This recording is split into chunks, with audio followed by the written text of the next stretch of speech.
And a good evening to you all once again. This is the Heavy Metal Chemist coming at you. I'm kind of going to do a bit of a reset on the channel, sort of. By which I mean I am going way back to the very basics of chemistry, and I'm going to talk, or try and come up with like a logical progression of how we build up a knowledge of chemistry from the very, very basics. And today I'm going to talk about atoms. Now, a lot of this is quite basic physics, but it's kind of important. I'm sure you've all seen the kind of pseudo cartoony pictures of what an atom looks like, but there's a very good reason why they're drawn like that. They're not far wrong. So if we go back to kind of the early 1900s, what people thought an atom looked like was kind of a bit like a fruit of some kind with lots of little dots on it. It was just kind of an agglomeration of particles, so you'd have the positively charged nucleus and then the electrons kind of stuck to it. But then a guy called Ernest Rutherford started doing some experiments where he got a small sample of matter and he started firing particles at this. Most of them went through, and some of them started coming back and bouncing off at angles. Most of them went through, but the ones that started bouncing back thought, well, if an atom looks like this, it's not really going to do much like that. So what he eventually came up with was the idea that an atom has a really, really tiny nucleus in the middle of it, which is positively charged, and then the electrons kind of do that cartoony floating around it type thing. And this is basically what we understand atoms to look like nowadays. Now, if you were to do this to scale and say you had the nucleus as the size of a tennis ball for a hydrogen atom, say, the electron would be tiny in comparison, like smaller than a pea, and would be like 100 miles away, because that's how small the nucleus is in an atom, strictly speaking. But enough about that. Let's have a look at what atoms are made of. So there are three kinds of particles that we have to consider.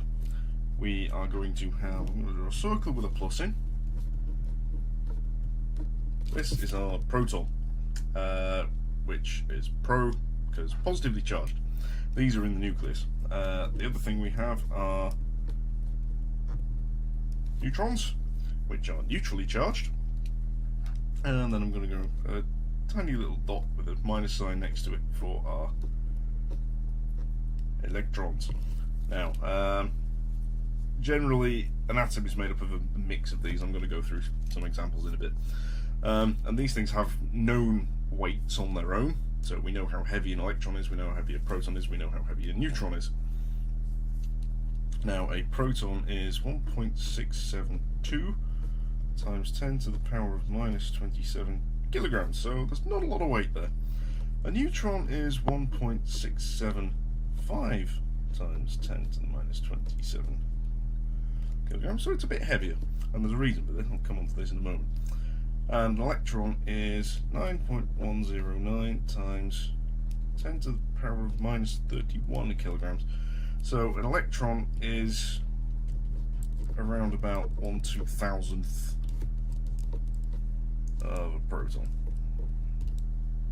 effectively. Now, you notice that the neutron's a little bit heavier.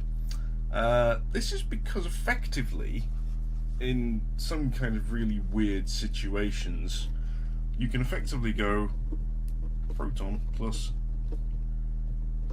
electron will give you a neutron.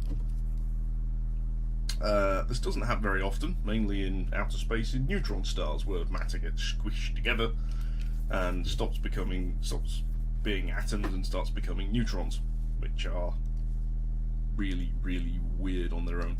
Neutrons themselves aren't stable on their own, and if you have a neutron just sat there, the chances are it'll decay with a half-life of about 11 minutes, I believe it is, into, yes, you guessed it, a proton and an electron. So if you have a bunch of neutrons sat around, you could basically use it to make protons and electrons. Now, so how do we combine all these together to make some atoms? Right, let us start with the simplest of atoms, which is hydrogen, which is quite literally a proton with a single electron orbiting around it. This is hydrogen. Very, very simple, easy, nice to remember. Where it gets complicated is when you start throwing neutrons in there. This is where things called isotopes come in. Now, the most important thing to remember being a chemist is the thing that determines the chemistry of an element is the number of protons. So, protons equals chemistry, or how it reacts. And generally, for an element in its neutral state, protons equals the number of electrons, whereas the number of neutrons is variable. So you can have an element with a different number of neutrons in it, which will give you what are called isotopes. These are the same element, but different mass. That's important. So the simplest version of this is hydrogen, and there are two examples of this, which are stable anyway. Stable-ish. So if you add a neutron to a hydrogen atom, you get what is called deuterium. This is found in the oceans. It's a stable version of hydrogen. The size should be the same, but drawing it on paper, so it's not going to be perfect. And then we have the unstable brethren of the two, which is called tritium. Tritium. That one is radioactive because it's got too many neutrons. And generally up until about element 20, which is calcium, the number of neutrons in an atom is roughly equal to the number of protons, starting to add a few more as you get towards the higher end, but generally they're about the same. And that we can represent how these are written by writing a number next to the element symbol. So hydrogen 1, or just standard hydrogen, is sometimes written as 1H, deuterium is 2H, and tritium is 3H.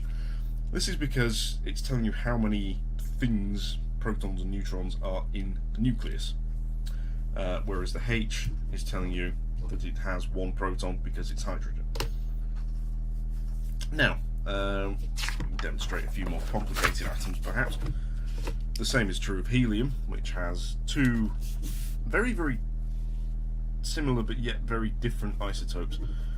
So helium is the second element, so it has two protons, and the simplest isotope is helium-3, which has only one neutron.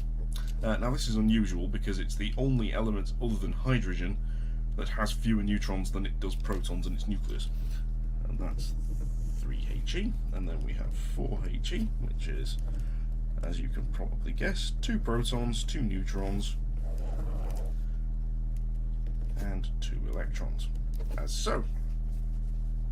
Now, these have vastly different physical properties, but that's due to helium because it's a really weird element and it does all kinds of crazy things.